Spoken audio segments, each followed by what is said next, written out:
So we covered until Shloka 5 yesterday. A very quick run through what we did. Sage Manduka is explaining to us that I am Om. I am Brahman. Ayam Atma Brahma. I am Brahman. And Brahman has a special way that it expresses itself when in the mode of activity. How does it express itself? Through the cosmic sound, or the sound of silence, or the sound of creation. Some of us can recognize this sound. It's not really a sound. It's actually Nad, but there is no proper translation of Nad, the Sanskrit word Nad, into English. That is why the word sound is used. So, whenever things are translated into English, they usually lose their proper meaning. There is no word in the English language to describe what it is. So, this Nad, or sound, or frequency, however you want to address it, this is always there, because this is the way Brahman is expressing itself. Some of us who are very antarmukhi have a silent kind of mind, and because of the less noise, we can very easily recognize the Nad. Some of us have a very busy mind, very noisy mind. The reason is because you are bahirmukhi. You're continuously turned outwards towards your personal world. Whatever it is that keeps you busy, that blocks your ability to recognize this Nad. Nothing to worry. We can make an effort to reduce the noise of the mind. And we can get there. There are proper ways to get there. And we can start with basic Advaita level 1 knowledge, and slowly as you come higher and I can work personally with you, we can move to a place where we can start recognizing this. It's not tough.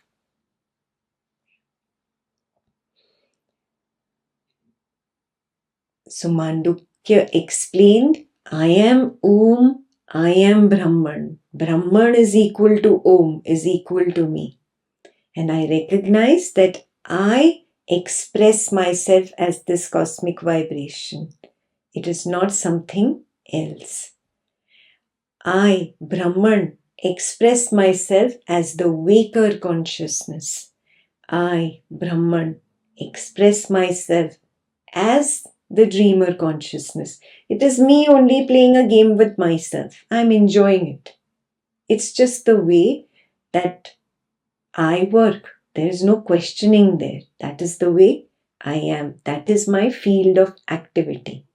And I, Brahman, have a deep sleep consciousness where the waker and the dream objects and subjects are absolutely ceased. They are quiet. That is the deep sleep consciousness. All three are my own fields of activity. There is no creation. There is nothing like a gross physical world out there. It is me, the consciousness, that is manifesting as both the subject and the object in the waking state, as the waking world. There is no world made of mind in the dream state. It is me, the consciousness, that is manifesting as the dream subject and the dream object, along with the dream world. There is no world made of mind out there. Mind does not exist. Matter does not exist. These are simply labels to different modes of consciousness. Mandukya says there is only consciousness, period. Clear? We completed this much yesterday. These first 5 shlokas were the main crux of Mandukya Upanishad. Now we move to shloka number 6. Esha Sarveshwaraha, Esha Sarvajnaha, Esho Antaryami, Esha Yoni Sarvasya, Prabhavapyayo Hi Bhutana. So, where did we stop yesterday? We stopped at the deep sleep state. And he explained that the collective deep sleep states, all the deep sleep consciousnesses together, all the pragyas together are Ishvara. Yes. So now, shloka 6 is describing Ishvara in detail. The first part of it, Esha Sarveshwaraha. This is the Lord of all. What? Ishvaraha is the Lord of all. What is Ishvara? Nothing but the deep sleep consciousness. Yes, the deep sleep consciousness, the collective deep sleep consciousness is Ishvaraha. And why is this collective deep sleep consciousness called Ishwar? Because the darkness of deep sleep is the doorway to the dream state. The dream state comes out of it. And then from the dream state comes the waking state. In the nothingness of deep sleep, the sense of I am arises. That is the beginning of thought. The first thought is the thought I. Yeah? It doesn't say I. There's just a recognition of a sense of I am. I exist. In Hindi, hone ka ehsaas. This first comes up from the deep sleep state. That is why the deep sleep state is the doorway. Very clear? Because it is the doorway, because everything comes from it, deep sleep is called Ishvara. It is the Lord of all. I comes first, then come various thoughts attached to the I. That's what is labeled as the mind. Thoughts, images, then sensations appear, perceptions appear. All this comprises of the dream state. You move from the dream state into the waking state. Then sensations appear, perceptions appear. Thoughts, images, that is what is the waking state. So, deep sleep was the doorway from which this entire process happened. Therefore, deep sleep consciousness, the collective deep sleep consciousness is called Ishvara. So when you were on the Dvaitam path and you could not understand all this was so difficult to even get it.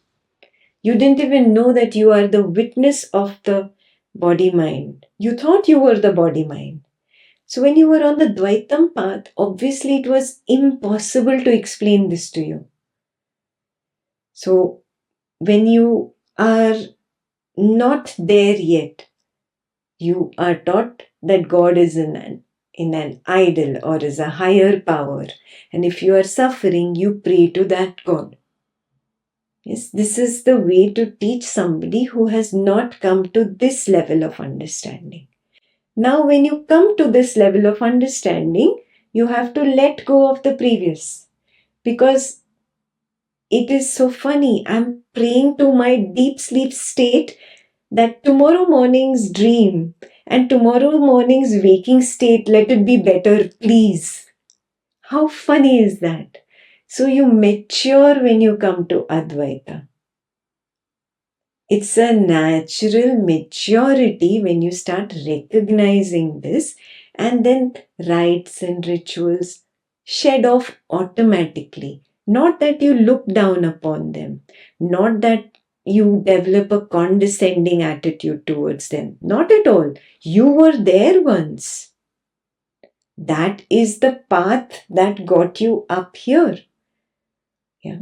So there is no need to look down upon that. Please understand this. You went to primary school. Primary school was the stepping stone to come to high school. High school was the stepping stone to come to college. College was the stepping stone to come to university. Now, when you come to university, do you look down upon school? No. It was an essential stepping stone for me to get where I am today. Is this very clear? That's why I say no path is wrong. Every path is correct. Every path gets you there. Yeah? So don't look down upon the Dvaitam path. Just be very clear that once I come to university, I don't hold on to my school uniform and my school bag and my school books. They naturally, shed off. It's not that you hate your school bag. It's not that you hate your school teachers. In fact, you love them. Yeah, you revere them. They are very close to your heart. Maybe in university you never found a teacher like you had a teacher in kindergarten, maybe. Yes, they are all dear to me. But now I am at university level. I have naturally matured. So the same thing exists on the spiritual path. You recognize, oh, I was praying to myself. I was praying to myself. So now you start looking higher, beyond Ishvara. So this verse will help us understand Ishvara and take us beyond Ishvara. Is this very clear? Yeah. So the first part of it is, this is the Lord of all, Isha Sarveshwara. Isha Sarvagnya.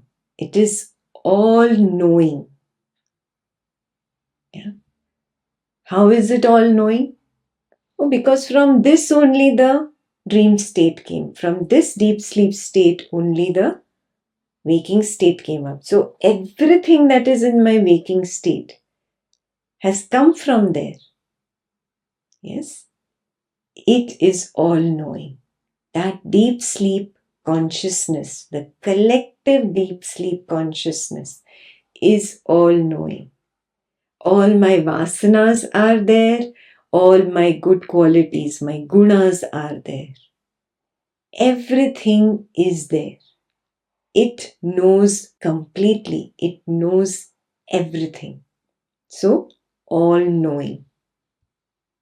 Very clear? Antaryami. Antaryami, it is the inner controller. So, why are Dvaitam path people taught to pray to Ishvara? Because finally, what controls all your suffering? It's nothing but your own seeds of gunas and vasanas. Gunas are all my good qualities, vasanas are all my negativities in the seed form. Yes, this is what determines how I look at life. Two people, both born in the same family, to the same parents, going through exactly the same situation along with the parents. One kid is very strong and one is very weak. The weak one keeps suffering. The strong one doesn't take it so seriously and is very happy-go-lucky. Why? What is the difference? The difference is not this environment. The difference in the two is the seeds. the gunas and the vasanas that are embedded at the deep sleep consciousness level. Yes, that is what controls how this person reacts and how this person reacts to the same situation at home. Very clear? Antaryami, inner controller. Next is Esha Yonihi Sarvasya. It is the source of all. So this requires a little more in-depth understanding. Source of all. This is very experiential. What I'm telling you is not theory. Please do not take anything said in these sessions as theory that I have to just believe. Not at all. Experientially, you can see it very clearly if you do a little bit of self-inquiry, a little bit of self-exploration. So how will you see that it is the source of everything? First, you cultivate this habit of telling yourself in the night, just before going to sleep, that I, the awareness, do not sleep. Only the body-mind sleeps. This will start breaking your false belief that you have carried all your life, that I am the body-mind and I sleep.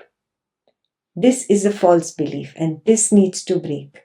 So first you remind yourself that I, the awareness, do not sleep. Then you lie down in bed with that recognition. Yeah? When you lie down in bed, let dream start, let sleep happen, whatever is happening. You stay aware. See, I, the awareness, do not sleep. Only body needs rest. Only mind needs rest. So, experientially, you can work on yourself and see that you are the source of it all. And when you master this, you go into the deep sleep state and then you come out of the deep sleep state, you will see that from the darkness of deep sleep, I happens. From that sense of I, the dream space element is projected. You have dream ears, you hear some dream music or dream images talking to each other. Dream air element is projected. You have a dream skin. You start experiencing dream touch. The dream fire element is born. And you can see in the dream, fire is equal to sense of sight. So dream eyes are there. The dream world is projected. There is dream water element. There's dream tongue, and you relish your dream pizza or dream paratha. Yeah. All your projections are born from this darkness of deep sleep.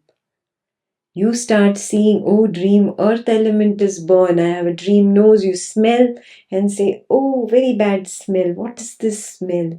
And this whole thing is happening all in your dream. I'm just giving examples of your own dream, becoming aware of your own dreams. Nothing is really born. These are all appearances. Yeah, just like the blueness of the sky. In that dream body, the dream karmendriya, the organs of action are born. Hands, feet, speech, organs of reproduction and evacuation. In that dream body, there is apana, prana, vyana, udana, samana. The pancha pranas are born. In that dream body, there is the dream mind, there's dream intellect, there's dream memory, dream ego. You're fighting with your spouse in the dream. Yeah, you can actually experience the dream ego. You can actually experience all this. You have 19 mouths of Gyanendriya, Karmendriya, Panchaprana, mind, intellect, memory, ego, all in the dream state itself. From that dream state, you come to the waking state. All this is born first in the dream state and then projected into the waking state. In your dream state itself, you saw earth, water, fire, ether, air, sun, heavens, all the 7 limbs. Your whole world is born. So in summary, the waker along with the waking world and the dreamer along with the dream world are projected from Ishvara. Yes, so it is the source of all. Is this very clear now? Yeah. Yonihi. Yonihi is all the things, all objects, whether subject or object, the bodies that you are calling Nama Rupa, name and form, everything, all the Yonihi are born from the deep sleep state. That is why it is called Ishvara.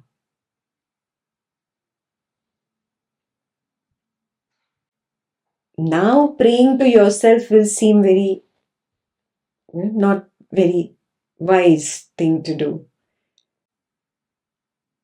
Even if you realize that, all these rites and rituals were nothing, that's fine. They were a stepping stone for you to get here. Yes? And if they drop, it's okay. If they don't, that's also okay. Please don't sit with a stick on your own head being, I am an Advaitin and I can't do this. Let it happen naturally. Okay? Please don't be hard on yourself. Some of us have certain attachments and we have a shelf life with those attachments. So those attachments will slowly shed away as their time comes near. By now you must have recognized the path of Advaita is nothing else but the path of shedding your old conditioning. Has this become very clear? Number 1 conditioning is I am body-mind. Number 2 conditioning, I am male or female. Number 3 conditioning, all the attachments now as a male or female. Oh, I am the mother of this or the father of this. I am the daughter of this or the son of this, whatever. I am the sibling, I am the spouse. All these attachments have stemmed from only one conditioning. I am the body-mind. Yes, and then you have held on to this attachment, and then there are other conditionings in your life. Oh, I believe this. I am a Hindu. Conditioning. I am a Muslim. Conditioning. I am a Christian. Conditioning. Holding on to all the religious conditioning. This also will shed away slowly. That is the job of Advaita. Yeah. All conditionings start crumbling. Let them crumble. Because the space of awareness, the Brahman, is not Hindu, is not Muslim, is not Buddhist, is not Christian. Cannot be. Yes, that consciousness, that Brahman is not female or male.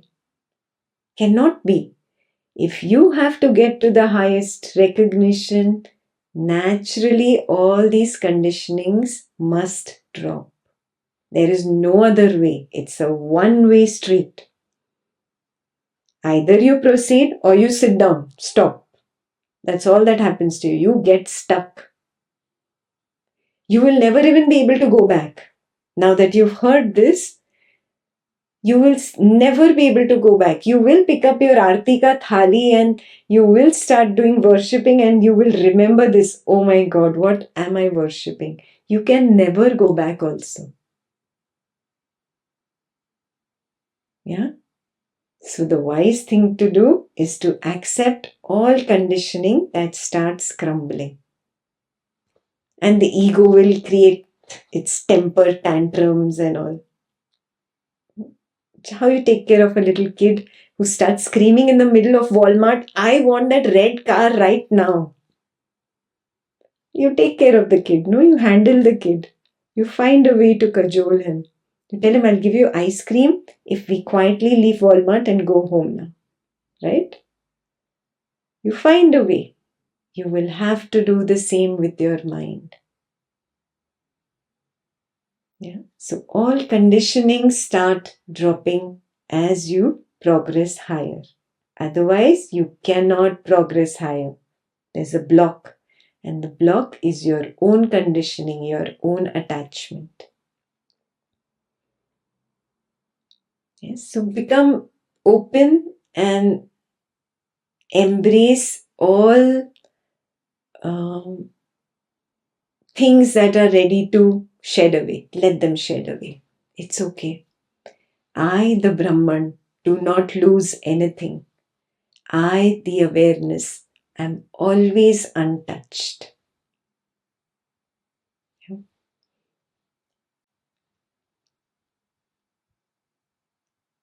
So if this is very clear, now you will understand what is Saguna Brahman. So now you see the circle where it says Brahman devoid of ignorance.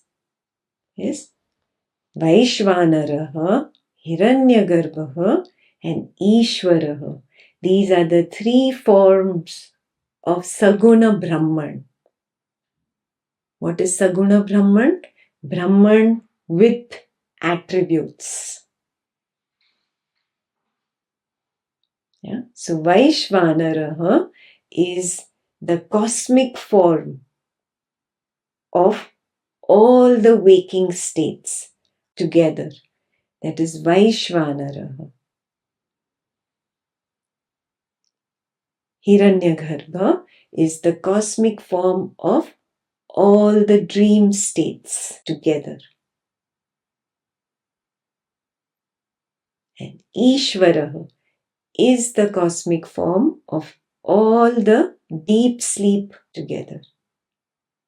So Vaishvanaraha, Hiranyagarbha, and Ishvaraha, these three together are called Saguna Brahman, means Brahman with attributes. And what is Nirguna Brahman? That we will learn from the next verse on. Nirguna simply means Brahman without attributes.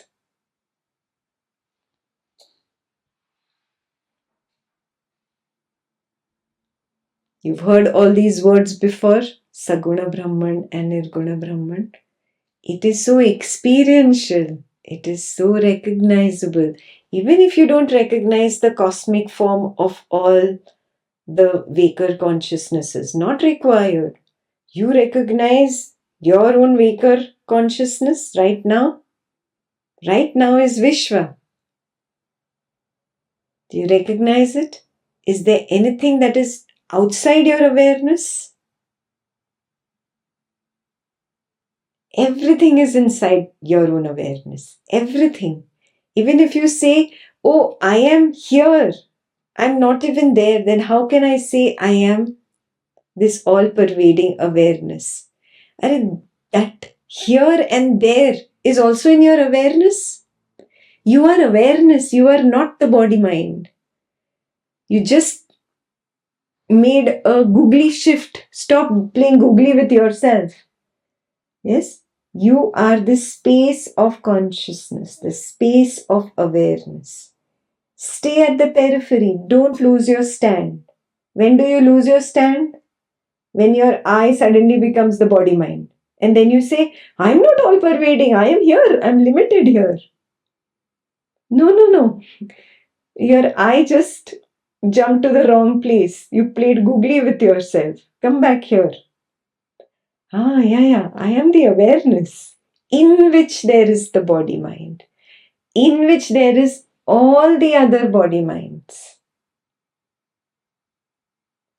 In my awareness, there is this hall, this room. In my awareness, there are these people, the body-minds of these people. In my awareness, there is this body-mind that I used to call I. In my awareness, there is the computer. In my awareness, everything is happening. So do you see that? The I must shift from here to here. Then you are in reality. Otherwise, you've gone back to illusion. Super clear? Yeah. If you jump back to the identification of I am the body mind, that is where you will make the error. That is where the mistake happens. The moment you think I am the body mind, you look at everybody as limited body minds, everything as objects. And complete mess up. That's the illusion. That's the blueness of the sky. The moment you jump out of this body mind and recognize, no, I am this awareness in which there is the body mind. I recognize this body mind. I am this awareness in which there is this room. The computer, the table, the people, everything is in my awareness. So I am that space of awareness in which there is everything, all the objects and the subject. So right now I am Vishwa.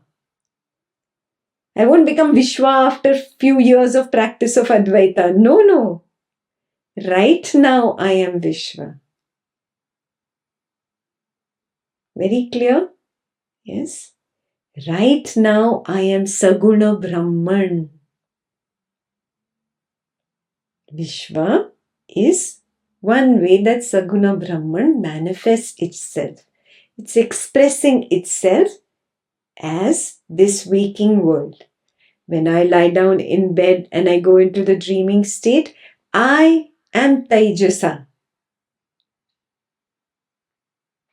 Yes, I am Saguna Brahman expressing itself in the form of dream consciousness. I am Taijasa. Then when I drift into deep sleep state and all this waking world and dream world disappears, that darkness of deep sleep, that stillness, that quietness, who knows that there is darkness? Who knows there is no other thing there? I know. I am that space of awareness. I am Pragya. This much is sufficient to know I am Saguna Brahman. Very clear? Yes. The only problem, the only error is when I forget to be at the periphery, recognizing myself as the space of awareness, and I jump in and I become the body mind. Yes. This is the error that I have to avoid now because it's an error. Earlier, I was naive. I did not know. I was ignorant. Now I am wiser. I know. Yeah. So every time you notice that you're taking the stand of the body mind, correct your stand. Correct your stand. Take this up as the homework. I have to keep correcting my stand. I'm at the wrong identification. I identified with the body mind, then I go along with the stories of the mind, and then I'm suffering and I'm doing wah all my life. And then I'm praying to Ishvara to take my suffering away. It's an old movie song or something. न था कुछ तो खुदा था, कुछ ना होता तो खुदा होता, डुबोया मुझको होने ने, न होता मैं तो क्या होता. That is a beautiful song that is so appropriate for this. Till the time I am this body mind, जब तक मैं था तो खुदा न था, means Brahman was not there. Yeah. When I recognized I am Brahman, then I is lost. Basically, that's what the song is. I. That I-ness is the disease, is that which is the problem here, is the error, is the mistake that I'm making. Just wake up to that reality. Shift. Ayam Atma Brahman. Shift from the personal I to the universal I. Again and again and again. Initially, it might require effort because of your attachment. You're very attached to this body mind. You're very attached to the identification of mother or father, son or daughter, spouse, sibling, even your occupation, engineer, doctor, architect. You're very attached. Those attachments are what bring you back to the personal I. Recognize this, shift. That is an attachment, but truth I can see. Everything is in my awareness. Let me come back to the truth again and again and again. You'll shuttle for a while. That's fine. Let the old conditioning crumble and drop away. Then you see, aha, I am Vishwa, I am Taijasa, I am Pragya, I am Saguna Brahman. I am the waker consciousness, I am the dreamer consciousness, I am the deep sleep consciousness. Aha, I am consciousness itself. Yes, consciousness with attribute. So the last part of this sutra is Prabhava Vyapyoyo Hi Bhutanam, from that which everything appears and disappears. So I am the Saguna Brahman from which Vishwa and Taijasa come up and they go back into me. And this repeats every day. Every day. It is my daily experience. Only because of my attachments, I was only looking at the waker state.